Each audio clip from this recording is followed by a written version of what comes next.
Romanos capítulo 12, y vamos a leer los versículos 1 y 2. Por consiguiente, hermanos, os ruego por las misericordias de Dios que presentéis vuestros cuerpos como sacrificio vivo y santo, aceptable a Dios, que es vuestro culto racional. Y no os adaptéis a este mundo, sino transformaos mediante la renovación de vuestra mente, para que verifiquéis cuál es la voluntad de Dios, lo que es bueno, aceptable y perfecto.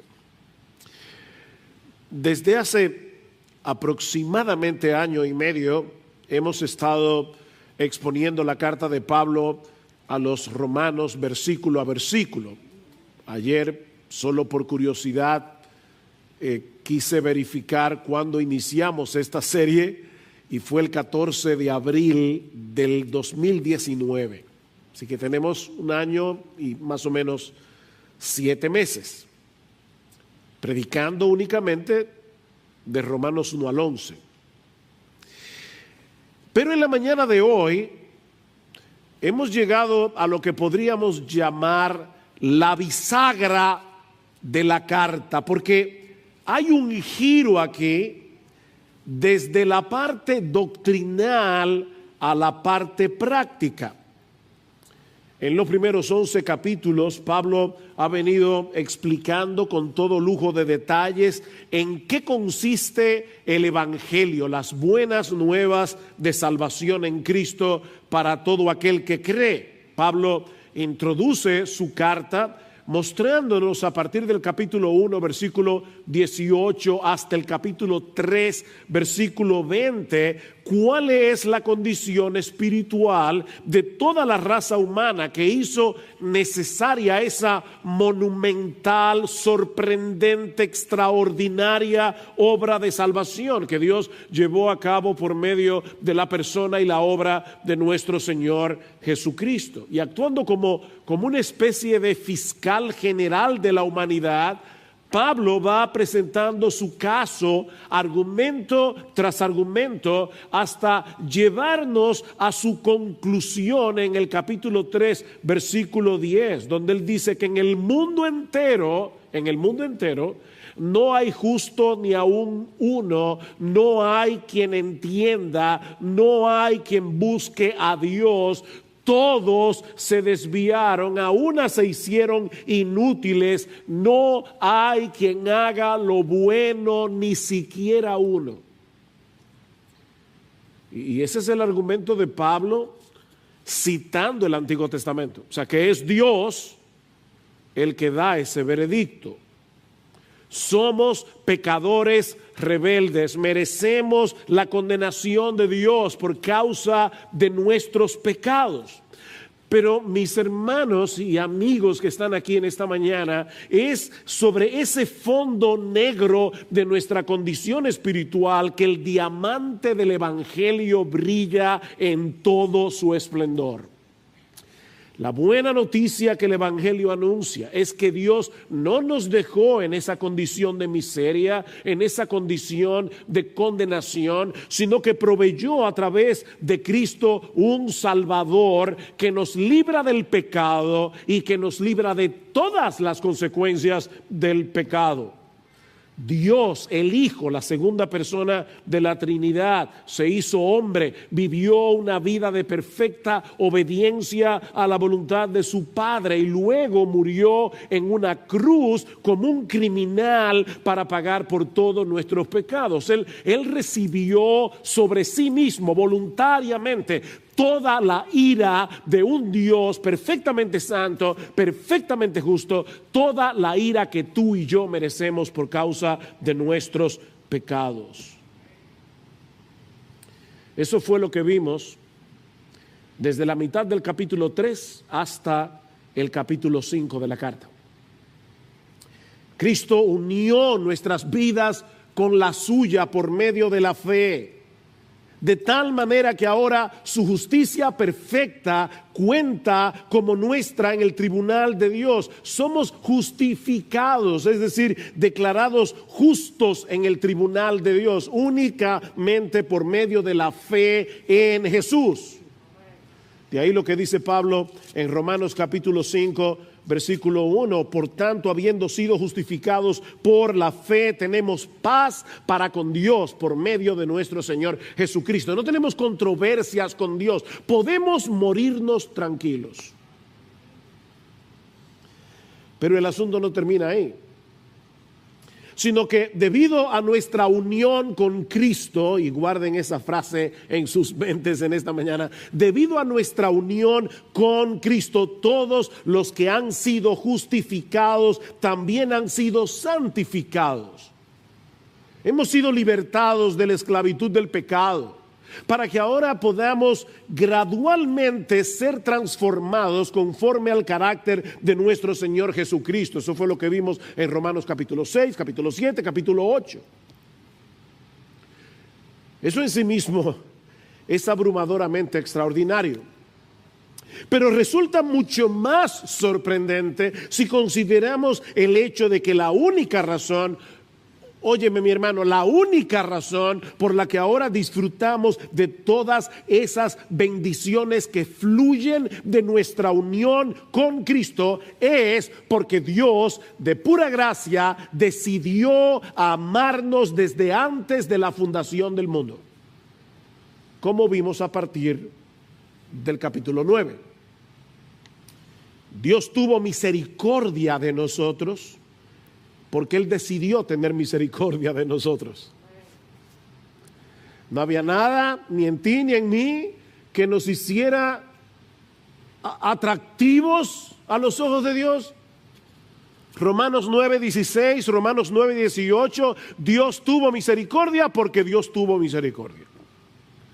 Porque Él decidió amarnos. Es por eso que Pablo concluye esta sección de la carta reaccionando en adoración al contemplar ese despliegue de la sabiduría de Dios. ¿Cómo solo Dios puede concebir un plan de salvación a través del cual Él perdona a pecadores culpables y aún así mantiene intacta su justicia? Y eso es lo que lleva a Pablo a decir en el capítulo 11, versículo 33, oh profundidad de las riquezas y de la sabiduría y del conocimiento de Dios, cuán insondables son sus juicios, inescrutables sus caminos, pues ¿quién ha conocido la mente del Señor? ¿O quién llegó a ser su consejero? ¿O quién le ha dado a Él primero para que se le tenga que recompensar? Porque de Él y por Él y para Él son todas las cosas. A Él sea la gloria por siempre. Amén. Y lo que vamos a ver ahora, a partir del capítulo 12 y hasta el final de la epístola, son las aplicaciones que se derivan de todo lo que Dios ha hecho a nuestro favor. Solo por gracia, solo por Cristo, solo por medio de la fe. Y hay al menos dos enseñanzas que podemos extraer de estos dos versículos de Romanos 12 con el que Pablo introduce esta última sección de la carta. La primera es que la vida cristiana práctica, porque recuerden, ahora vamos a ver las aplicaciones. La vida cristiana práctica se construye sobre el Evangelio. O si quieren ponerlo en las palabras de Pablo, la vida cristiana se construye sobre las misericordias de Dios. Vean una vez más el versículo 1. Por consiguiente, o como dice la Reina Valera del 60, así que, hermanos, os ruego por las misericordias de Dios que presentéis vuestros cuerpos como sacrificio vivo y santo, aceptable a Dios, que es vuestro culto racional. Esta exhortación no aparece en un vacío, ni todas las que vamos a ver a partir de ahora en la serie de Romanos, no son exhortaciones que aparecen en un vacío. Están relacionadas con todo lo que Pablo ha venido hablando del Evangelio en los primeros 11 capítulos de la carta. Primero el Evangelio, luego las exhortaciones. Y en este caso, mis hermanos, el orden de los factores sí altera el producto. Sí altera el producto. No podemos comenzar exhortando a las personas a que se comporten de cierta manera sin antes decirles lo que Dios ha hecho a nuestro favor en Cristo para hacer posible ese cambio radical en nuestras vidas. Primero el Evangelio, luego las exhortaciones. Mis hermanos, ese es el problema de los moralistas. Nosotros somos cristianos, no moralizadores. El problema de los moralistas es que sus exhortaciones a una vida buena no tienen ninguna base que la sustente. Los moralistas ponen el caballo detrás de la carreta, cuando debería ser delante, ¿verdad? Para que mueva la carreta. Los moralistas ponen el caballo detrás. De hecho, es interesante notar que en los primeros 11 capítulos de Romanos, los cuales suman en total 315 versículos, cuéntalos si quieres, 315 versículos, allí solo aparecen 6 exhortaciones o mandatos. 6 mandamientos en 315 versículos. Pero a partir del capítulo 12 encontramos una exhortación tras otra sobre cómo vivir a la altura de nuestra nueva identidad en Cristo. De hecho, solo en el capítulo 12 hay 20 exhortaciones, más del triple que en los 11 capítulos anteriores. Otra manera de decir esto, y por favor no se preocupen, van a entenderlo porque al principio puede sonar un poco extraño, pero otra manera de decir esto es que en la gramática del Evangelio los indicativos vienen primero y los imperativos después. Si tú quieres hablar en el lenguaje de Dios, apréndete esta regla de la gramática celestial. Los indicativos primero y los imperativos después. Ahora, yo sé que hay muchos aquí que salieron del colegio hace ya unos cuantos años. Así que déjenme explicar a qué yo me refiero. En la gramática española se usa el verbo en modo indicativo para señalar un hecho. Por ejemplo, Juan tiró la pelota. El verbo está ahí en modo indicativo. Estoy relatando algo que sucedió. ¿Qué fue lo que sucedió? Que Juan tiró la pelota. Ahora, si yo digo, niños, escuchen, si yo digo, Juan, tira la pelota, ¿cuál es la diferencia? Que ahora yo no estoy relatando un hecho, estoy dando una orden, estoy dando un mandato. En ese caso, el verbo está en modo imperativo. Bueno, lo que estamos diciendo, mis amados hermanos, es que en el Evangelio los hechos de nuestra redención en Cristo vienen primero. Los imperativos, exhortaciones, mandatos que se derivan de esos hechos vienen después.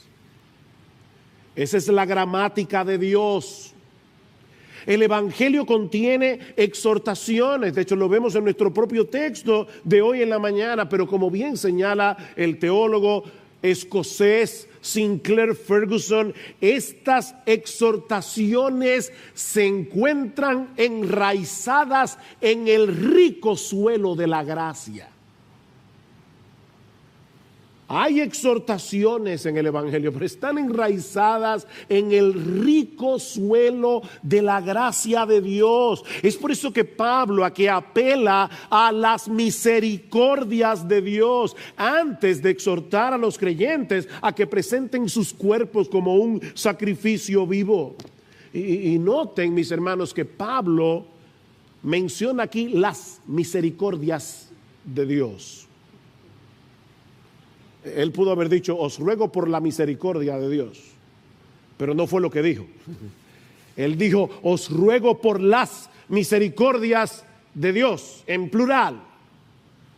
Mis hermanos, el diamante del Evangelio tiene tantas facetas que podemos pasarnos el resto de nuestras vidas meditando en todas las maneras en que Dios nos ha mostrado y nos sigue mostrando su misericordia. Nuevas son cada mañana.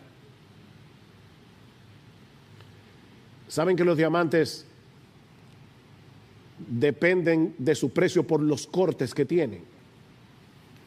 Bueno, el Evangelio tiene muchos cortes. Es un diamante multifacético. Este es un tema que nunca se agota. Podemos meditar en las misericordias de Dios las 24 horas del día, los 365 días del año, y nunca llegará el momento en que nos quedemos en blanco, sin nada por lo cual agradecer a nuestro Dios por todo lo que Él ha hecho, por todo lo que Él está haciendo y por todo lo que hará, únicamente por causa de Jesucristo. Mira, mi hermano, esas misericordias comenzaron antes de que tú nacieras. Esas misericordias comenzaron en la eternidad, cuando Dios nos escogió para amarnos en Cristo de pura gracia desde antes de la fundación del mundo. Miren, solo meditar en eso es suficiente para pasar el resto de nuestras vidas glorificando a Dios y dándole gracias. Él te amó, te escogió por nombre, con nombre y apellido, para que tú seas de Él. Sobre todo, tomando en cuenta el hecho de que Dios conocía de antemano lo corrupto que sería nuestro corazón. Dios sabía de antemano, cuando nos escogió, que nosotros no lo íbamos a escoger a Él naturalmente. Y sabía de antemano el precio que Él iba a tener que pagar para rescatarnos de esa condición y reconciliarnos con Él. La vida de su precioso Hijo.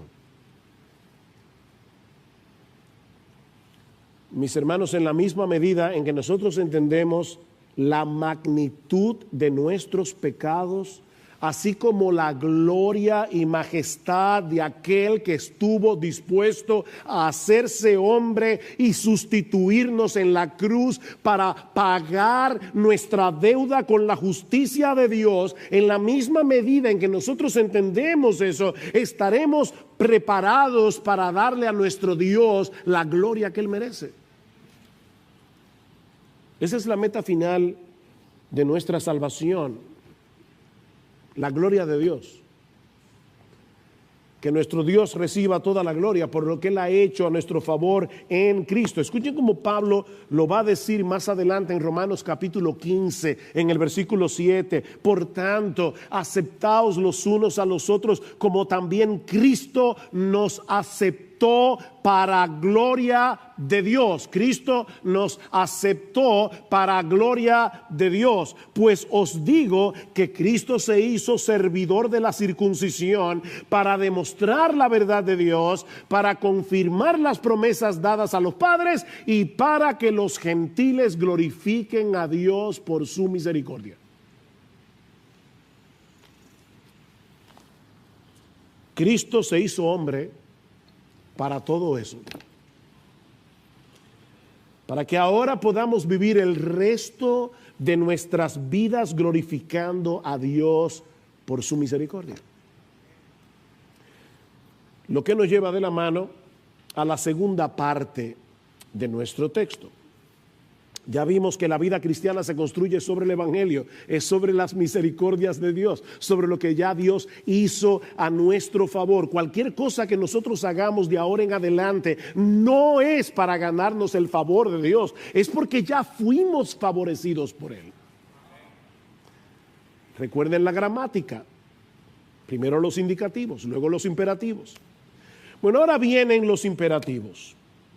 Y lo que aprendemos de esta segunda parte de nuestro texto es que la vida cristiana práctica se resume en dos deberes fundamentales que descansan en las misericordias de Dios. Y el primero es que presentemos nuestros cuerpos en sacrificio vivo. Vean el versículo 1. Romanos 12:1. Por consiguiente, hermanos, os ruego por las misericordias de Dios que presentéis vuestros cuerpos como sacrificio. Deténganse allí por un momento. Cuando los judíos del primer siglo y también en cierto modo los paganos escuchaban la palabra sacrificio, muy probablemente pensaban en tres cosas: un templo, un sacerdote y un animal. Un templo, un sacerdote y un animal. Estos tres elementos eran fundamentales para la adoración a Dios en el antiguo pacto. Un israelita creyente en el antiguo pacto no podía concebir la adoración a Dios sin un templo, un sacerdote y un animal. Pero cuando llegamos al Nuevo Testamento descubrimos algo sorprendente. Y es el hecho de que estos tres elementos del antiguo pacto, el templo, el sacerdote y el sacrificio, señalaban hacia nuestro Señor Jesucristo. Él es el templo final de Dios. Ustedes recuerdan en Juan capítulo 2 cuando Cristo le dice a los judíos: destruid este templo y en 3 días yo lo levantaré. Y ellos decían: ¿cómo es posible que este templo, el que Herodes estaba reconstruyendo, ha durado 40 años en su reconstrucción y tú lo vas a levantar en 3 días? Pero dice Juan 2:21, pero él hablaba del templo de su cuerpo. Jesucristo es el templo final de Dios. Por eso es que ya no adoramos ni en Jerusalén, ni aquí, ni allí. Estamos en Cristo, en el templo, todo el tiempo. Pero al mismo tiempo, Él es el sacerdote y el sacrificio. Él es el sacerdote que en el altar de la cruz se ofrece a sí mismo como el Cordero de Dios que quita el pecado del mundo. Eso es lo que vemos en toda la carta a los hebreos. Él es el sacrificio final. Bueno, ahora Pablo se vale de esta misma terminología tan típica del Antiguo Testamento, escuchen bien, para señalar a los creyentes del nuevo pacto que debido a nuestra unión con Cristo, ahora somos el templo de Dios, una nación de sacerdotes y somos el sacrificio. Recuerden, Cristo es el templo, el sacerdote y el sacrificio, y nosotros estamos en Él. Así que por causa de nuestra unión con Cristo, nosotros somos el templo, nosotros somos los sacerdotes y nosotros somos el sacrificio. Vean lo que dice en Primera de Pedro capítulo 2 versículo 4 al 5, y ese texto es importante porque usa palabras muy similares a las de Romanos 12:1. Dice Pedro: viniendo a Él como una piedra viva desechada por los hombres, pero escogida y preciosa delante de Dios, también vosotros como piedras vivas, sed edificados como casa espiritual, el templo, para un sacerdocio santo, para ofrecer sacrificios espirituales aceptables a Dios por medio de Jesucristo. ¿Ven? Somos el templo, los sacerdotes y el sacrificio. Solo que ahora ese sacrificio no tiene nada que ver con el perdón de los pecados, sino con nuestra consagración, con nuestra entrega total a Dios por lo que Él ya hizo en Cristo para perdonar nuestros pecados. Nosotros no hacemos sacrificios para el perdón de los pecados. Eso lo hizo Jesús. Por eso es que Pedro dice que nuestros sacrificios espirituales son aceptables a Dios por medio de Jesucristo. De manera que el sacrificio del que Pablo está hablando en Romanos capítulo 12, versículo 1, mis amados hermanos, es la entrega de todo nuestro ser como una manifestación de nuestra gratitud hacia Dios por todas sus misericordias. En vez de traer un animal para ser sacrificado como hacían los israelitas en el Antiguo Testamento, nosotros somos el sacrificio. Ese es el culto, dice Pablo al final del versículo 1, que ahora rendimos a Dios, la presentación de nuestros cuerpos como un sacrificio vivo. Hay una obsesión ahora con el cuerpo. Y eso no es nuevo, los griegos tenían esa misma obsesión. Una obsesión, los gimnasios son el nuevo templo de hoy, donde las personas van a adorar. Y yo no digo que todo el que vaya a un gimnasio va por eso, yo estoy diciendo simplemente que hay personas que usan los gimnasios como un templo de adoración a su propio cuerpo. Hay una obsesión con el cuerpo. Y lo que Pablo está diciendo es, sí, toma ese cuerpo y sacrifícaselo a Dios. Esa debe ser tu obsesión. No las libras. El sacrificio, la consagración. Mis hermanos, la verdadera adoración en el nuevo pacto no consiste en algo que hacemos en un lugar determinado, en un día de la semana. Es la entrega total de todo nuestro ser con la determinación de hacer todo lo que hacemos para la gloria de Dios. Adorar a Dios no es algo místico. Estoy aquí.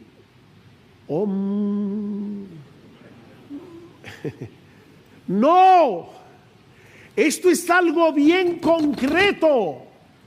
Entrega tu cuerpo es convertir en un acto de adoración todo lo que hacemos con este cuerpo. ¿Ven por qué yo les decía y oraba para que el Señor nos ayudara a tener un entendimiento más amplio de lo que significa ser cristiano?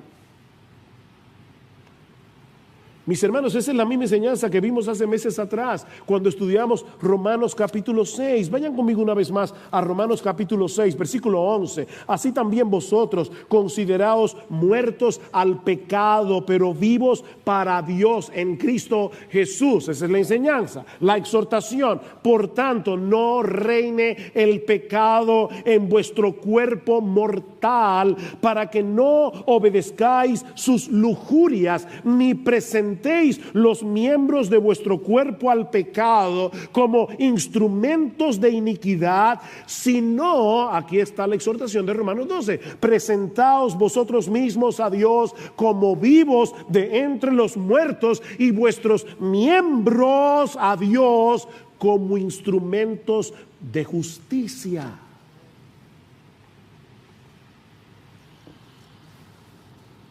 Dice John Piper, lo que esto significa es que tú vas a convertir, todo lo que haces con tu cuerpo en una demostración de que Dios es tu tesoro. deja que cada acto de tu cuerpo vivo muestre que Cristo es más precioso para ti que cualquier otra cosa. Que cada acto de tu cuerpo vivo sea una muerte para todo lo que deshonra a Jesucristo.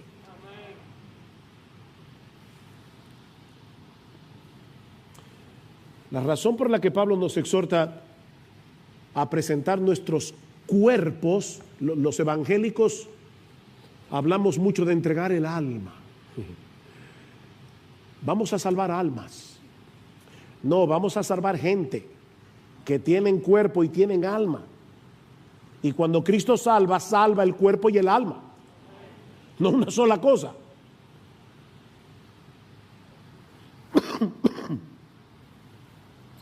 La razón por la que Pablo nos exhorta a presentar nuestros cuerpos en sacrificio es por el hecho de que es a través de nuestros cuerpos que nosotros hacemos lo que hacemos. Hay hermanos que dicen, yo no estaba en la iglesia hoy, pero estaba en espíritu. Mira, olvídate de eso. Nosotros no somos espiritistas, no vengas en espíritu.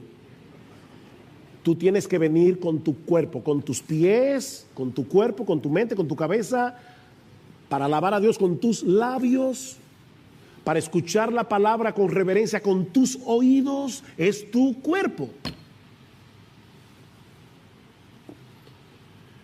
Es con nuestros cuerpos que nosotros pecamos. Y es con nuestros cuerpos que servimos a Dios. Y lo que Pablo nos está diciendo tanto en Romanos 6 como en Romanos 12:1 es que ese mismo cuerpo que antes habíamos entregado por completo al pecado, ahora que hemos recibido las misericordias de Dios, debemos entregarlo por entero al servicio de Dios como un acto de adoración. Es en ese sentido que Pablo dice en 1 Corintios capítulo 6, versículo 13, que nuestro cuerpo es para el Señor y el Señor es para el cuerpo. Nuestro cuerpo es para el Señor y este cuerpo ahora es templo del Señor. Templo del Espíritu Santo. Tenemos una nueva vida en Cristo que debemos vivirla procurando intencionalmente agradarlo a Él en todo lo que hacemos con nuestros cuerpos. Y Pablo le llama sacrificio porque se trata de algo que hacemos deliberadamente y que muchas veces resultará costoso y doloroso debido al pecado que todavía mora en nosotros. Córtate la mano, sácate los ojos.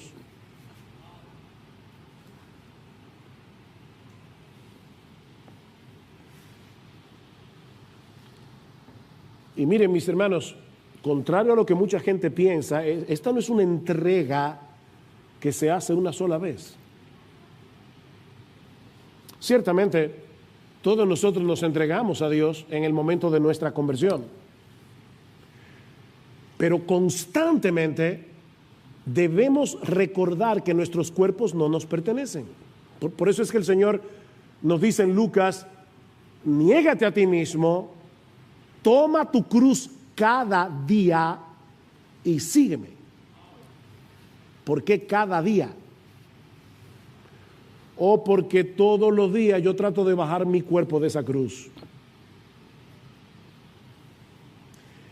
Constantemente debemos recordar que este cuerpo es el instrumento con el que ahora adoramos a Dios, procurando su gloria en todo lo que hacemos, ya sea que estemos aquí congregados como iglesia o en nuestros lugares de trabajo o compartiendo con nuestra familia en casa o en nuestro tiempo de ocio.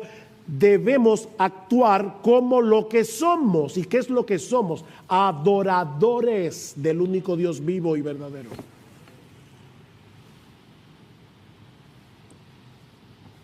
Alguien decía, me encanta esto, adorar es vivir tu vida de tal manera que por lo que dices, lo que piensas, lo que sientes, lo que haces con tus brazos, con tus labios, con tus ojos, con tus piernas, con tus manos, todo demuestra que Él es más valioso que cualquier otra cosa. Eso es adorar.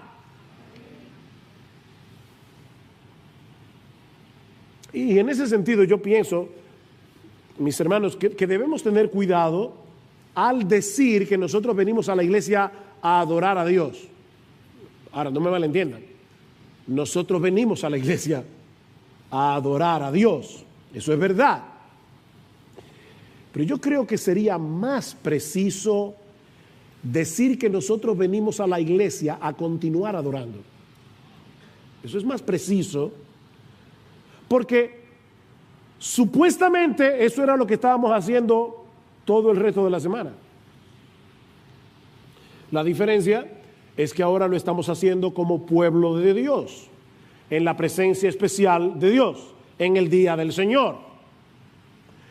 Lo que ocurre en este lugar cada domingo debe ser una extensión de esa vida que vivimos el resto de la semana para la gloria de Dios. Somos adoradores que nos reunimos una vez a la semana juntos como iglesia para adorar. Pero éramos adoradores antes de llegar aquí.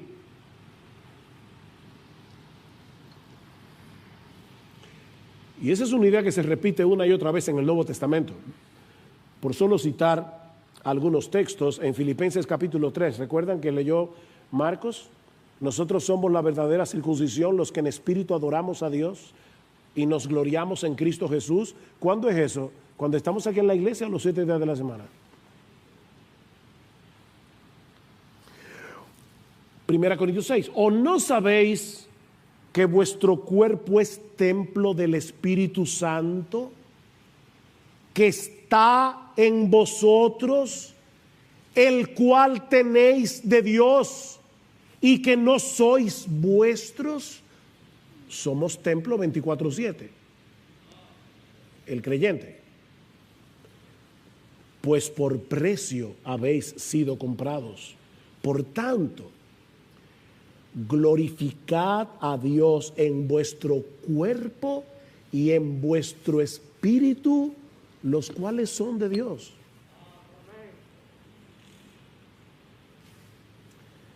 Sí, pastor, por eso es que yo hago mi devocional todos los días. Nadie ha mencionado aquí la palabra devocional. 1 Corintios 10:31. Si pues coméis o bebéis o hacéis otra cosa, hacedlo todo para la gloria de Dios. Todo. Amén. Mira, mi hermano, déjame decir esto con dulzura, un corazón pastoral. De nada sirve venir a la iglesia y cantar himnos con toda emoción y cerrar los ojos y levantar las manos. Y ustedes saben que yo ni estoy en contra de cantar con emoción, todo lo contrario, ni de cerrar los ojos, yo lo hago todo el tiempo, o levantar las manos. Pero mira, mi hermano, mi hermana, de nada sirve hacer todo eso para luego vivir el resto de la semana haciendo tu voluntad y buscando tu propia gloria.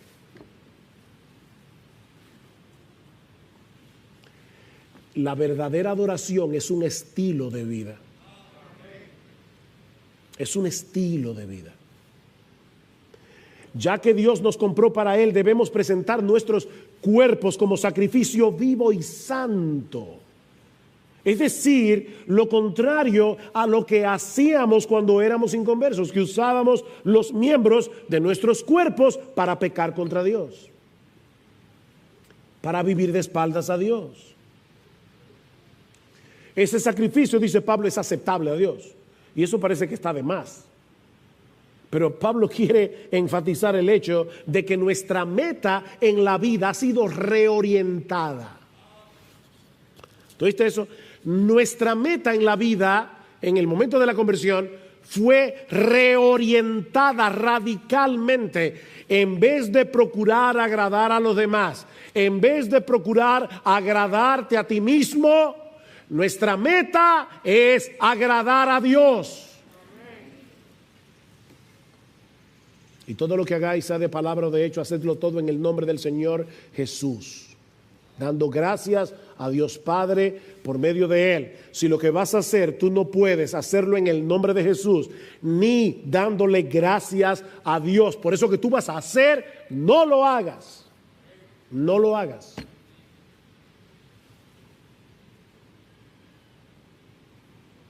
Eso es verdadera adoración.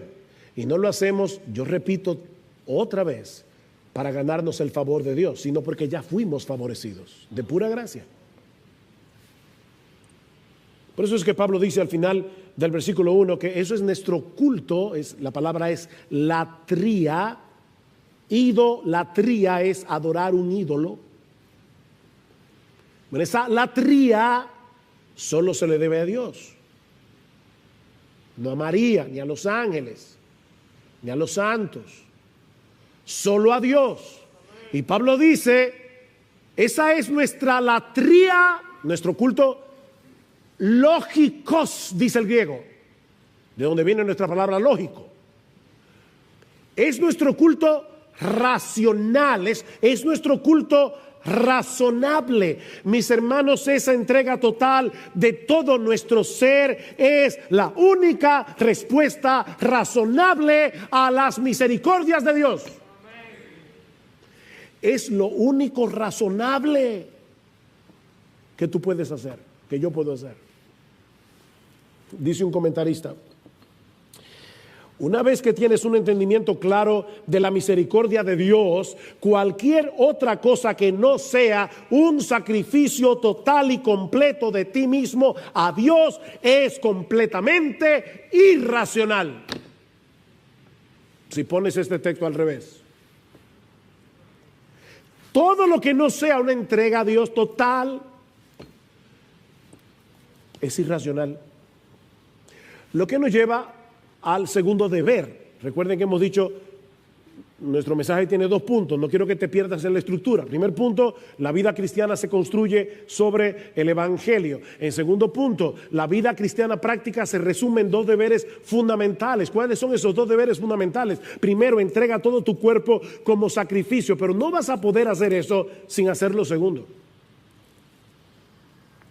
Debemos dejarnos transformar por la renovación de nuestra mente.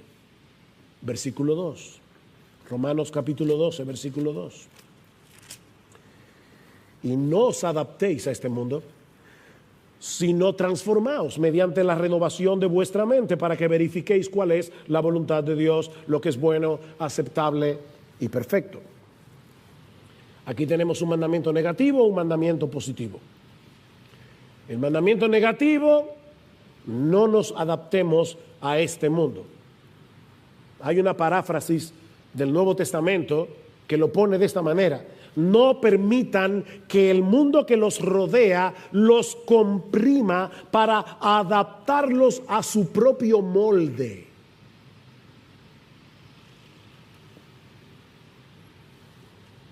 Este mundo tiene un sistema de valores y de prioridades totalmente contrarios a Dios, y no es un mundo pasivo.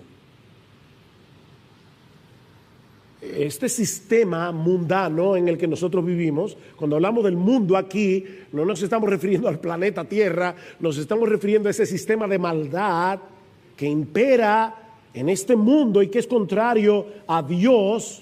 Ese sistema, mis hermanos, trata por todos los medios de imponerse sobre nosotros. Frecuentemente de una manera sutil, no es tan claro a veces. De hecho, la mayoría de las veces no es tan claro. En una manera sutil, insistente, constante, prolongada.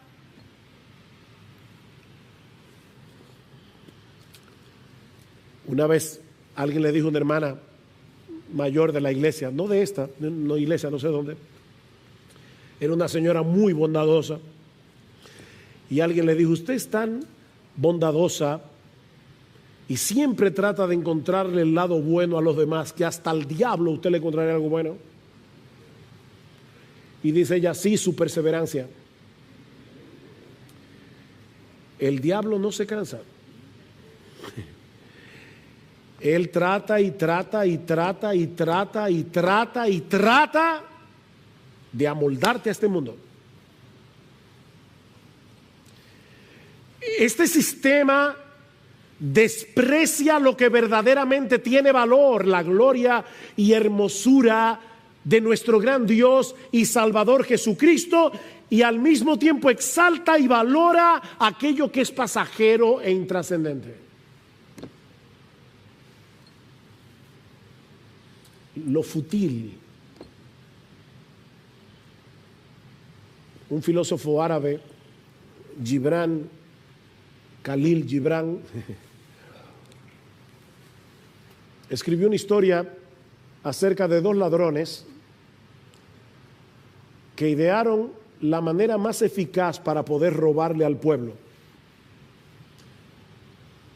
Vamos a salir de noche y vamos a cambiarle el precio a todas las cosas.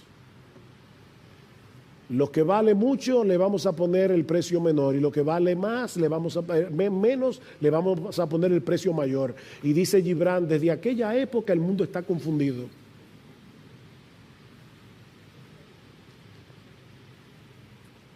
No se están engañando. Y lo que Pablo está diciendo aquí es que debemos rebelarnos contra eso. Rebélate contra ese sistema. No dejes que te arrastren hacia ese sistema de valores. Te están engañando. Te están vendiendo gato por liebre. Te están cambiando espejitos por oro. ¿Y sabes cuál es el problema? Que todos nosotros nacemos ya con ese software instalado, una mentalidad equivocada. ¿Qué dice Pablo en Efesios capítulo 2? Y Él os dio vida a vosotros cuando estabais muertos en vuestros delitos y pecados, en los cuales anduvisteis en otro tiempo, siguiendo la corriente de este mundo, conforme al príncipe de la potestad del aire. Y éramos, Pablo se incluye, éramos por naturaleza hijos de ira, lo mismo que los demás. Tú y yo nacimos con ese software instalado para pensar mal. Nosotros vinimos al mundo con una mente distorsionada, llena de mentiras. Es por eso que necesitamos ser transformados por medio de la renovación de nuestra mente, por medio de la renovación de nuestro entendimiento, que es la parte positiva de la exhortación. Y aquí hay otra cosa gramatical interesante. El verbo que usa Pablo, transformar, metamorfeo, metamorfosis, de donde viene la palabra metamorfosis, ese verbo es un imperativo pasivo. Y eso es extraño, porque te está mandando algo en lo que tú eres pasivo. ¿Cómo podemos traducir eso? Déjate transformar. ¿Ven? Déjate transformar. La verdadera santidad no consiste simplemente en tratar de cambiar nuestra conducta. No. Necesitamos permitir que la luz del Evangelio penetre, ilumine nuestro entendimiento, instale en nosotros una nueva forma de pensar, un nuevo sistema de valores. Ese proceso se inicia en la conversión. Dice Tito, fuimos renovados por el Espíritu Santo, y usa la misma palabra aquí. Pero es algo que continúa a lo largo de toda nuestra vida. Ahora, noten que aquí no estamos hablando simplemente de recibir nueva información.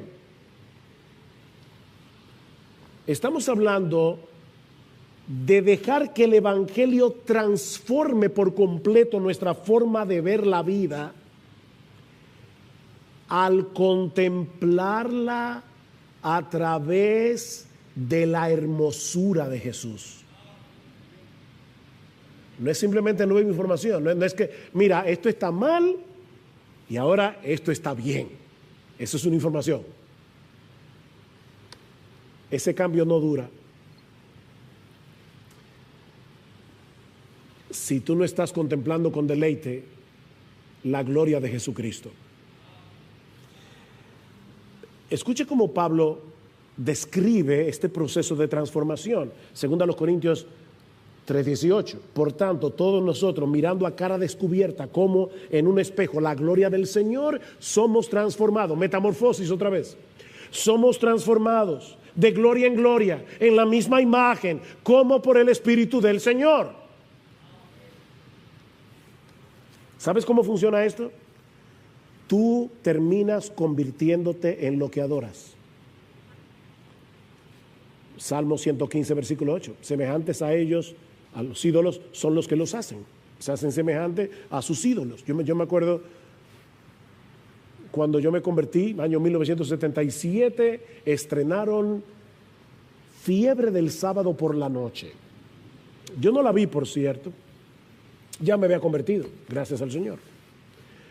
Pero yo decía, ¿y por qué que ahora todos los muchachos andan con esto aquí, ¿cómo se llama esto? La manga de la camisa.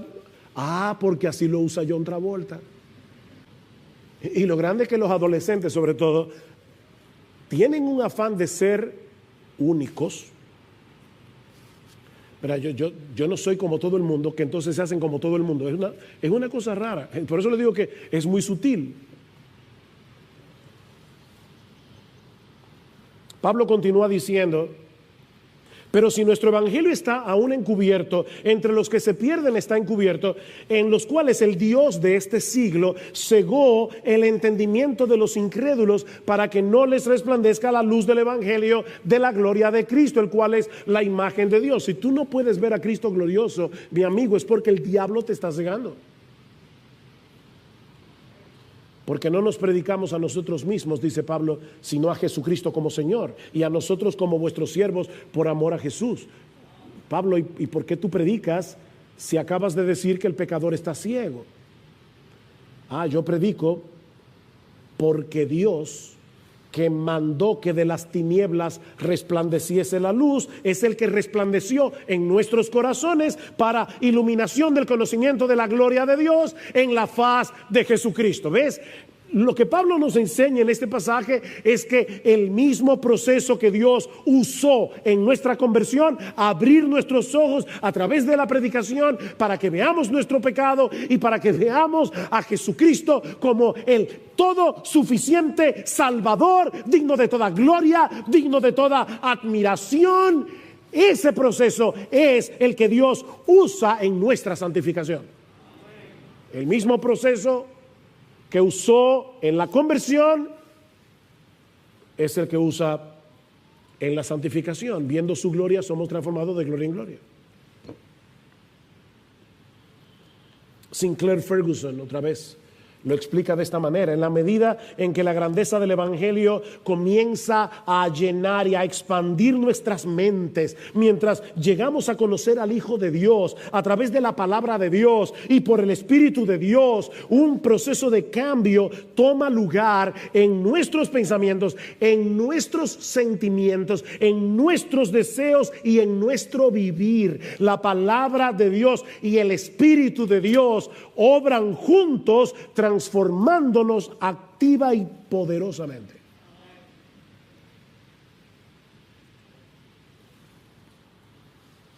Solo de ese modo podemos verificar cuál es la voluntad de Dios, lo que es bueno, aceptable y perfecto. Dice Romanos 12:2. ¿Y qué es lo que Pablo está diciendo aquí? Que cuando la mente es renovada por la palabra de Dios y comenzamos a valorar la gloria, la hermosura de Jesucristo por encima de todas las cosas y a encontrar nuestro máximo deleite en Él, no solo vamos a comprender cuál es la voluntad de Dios, qué es lo que Dios quiere de nosotros, sino que vamos a estar de acuerdo con Él en que eso es lo mejor para nosotros. Por eso dice para que comprobéis. No es simplemente para que sepáis cuál es la voluntad de Dios. No es que ahora yo veo, ok, esta es la voluntad de Dios y eso es lo que me conviene. Eso es lo que me conviene. Porque Dios es misericordioso. Él no va a querer para mí nada malo. ¿Ven cómo volvemos a la exhortación del versículo 1? Vamos a querer consagrarnos por entero a Dios porque entenderemos que la verdadera satisfacción y la verdadera felicidad solo se encuentra en nuestra comunión con Él por medio de Cristo, transitando en la senda de su santa y perfecta voluntad. Los mandamientos del Señor son rectos y por eso alegran el corazón.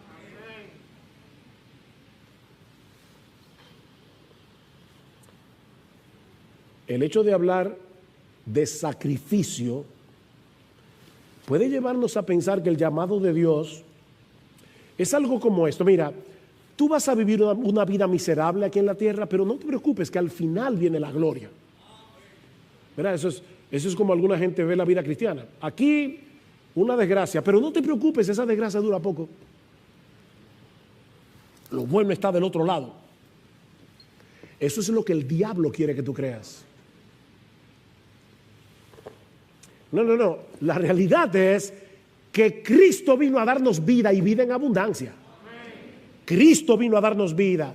Una vida que comenzamos a disfrutar aquí y ahora, sí, con las luchas, tentaciones, todo eso, pero que disfrutaremos en toda su plenitud cuando estemos en su presencia, deleitándonos en Él por los siglos de los siglos. Por eso es que Jesús comienza el sermón del monte diciendo, bienaventurados. Y esa palabra, que es una palabra muy rica, que significa floreciente. No simplemente dichoso o feliz, no es mucho más que eso, es floreciente. Cristo vino a resolver lo que el diablo dañó. La vida humana fue diseñada por Dios para florecer, pero el diablo quiere marchitarte. No te dejes engañar. Es el pecado lo que desgracia la vida humana, no los caminos de Dios. De manera que entregarnos por entero a Él, usando estos mismos miembros con los que antes servíamos al pecado para servirle a Él, para buscar su gloria en lo que hacemos, es la única forma razonable de vivir.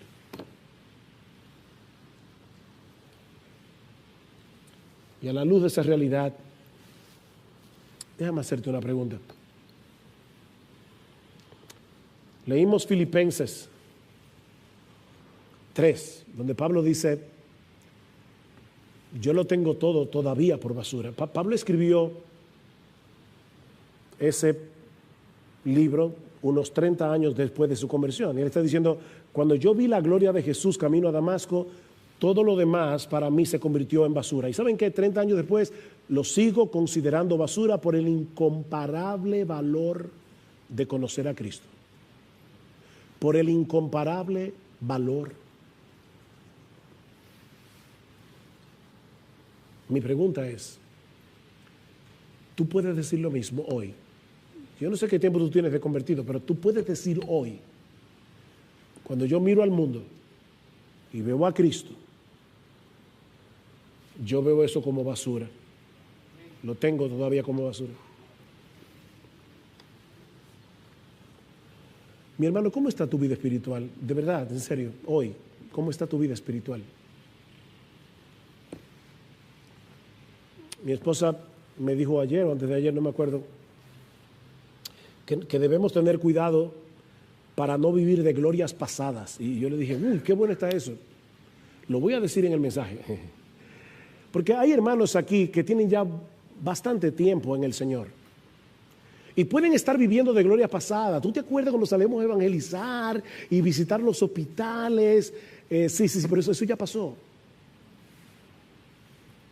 Yo estoy hablando de ahora. No vivas de glorias pasadas. Eso ya pasó. Es como está tu vida espiritual hoy. Ahora. ¿Qué tan intencionalmente tú estás viviendo hoy, procurando la gloria de Dios en todo lo que haces, procurando que Él sea reconocido como hermoso, como digno de obediencia, como digno de adoración?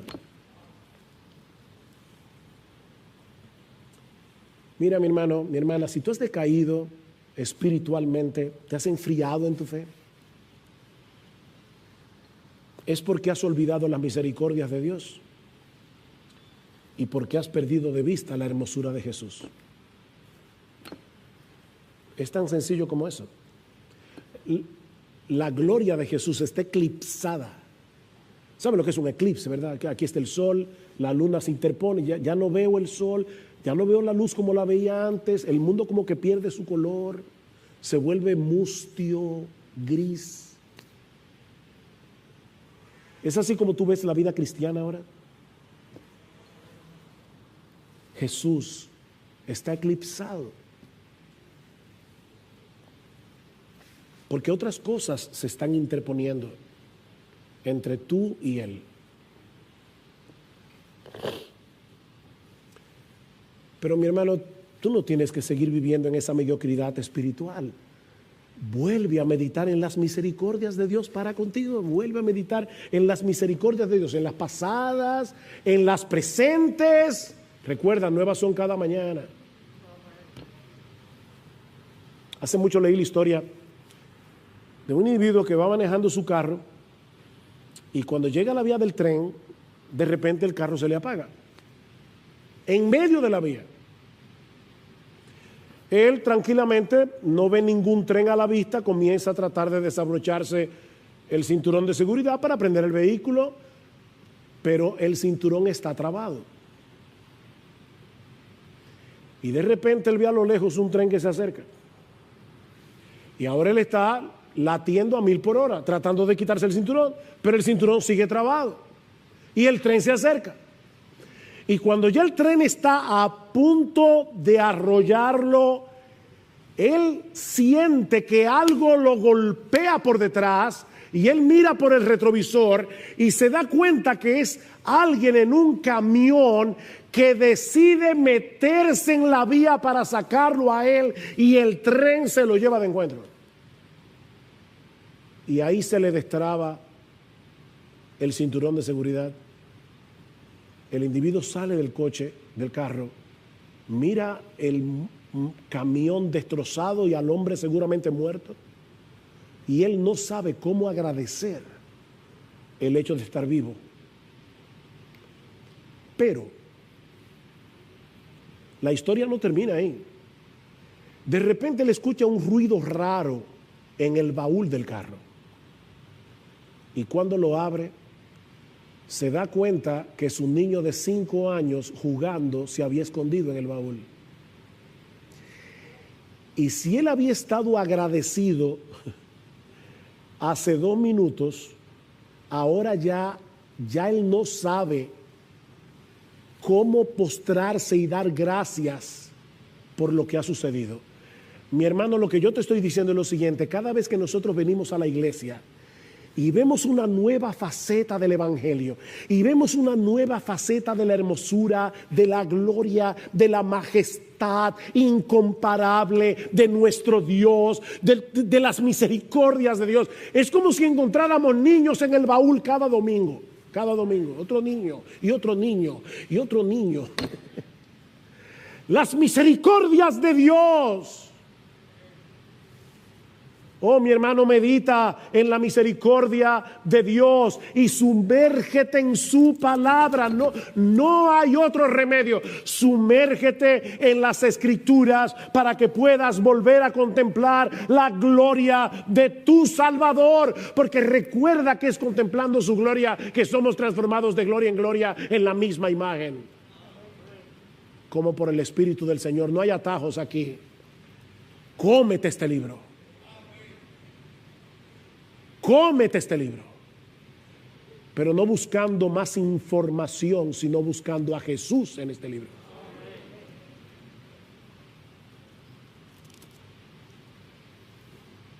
Permítame terminar con esta bendición pastoral.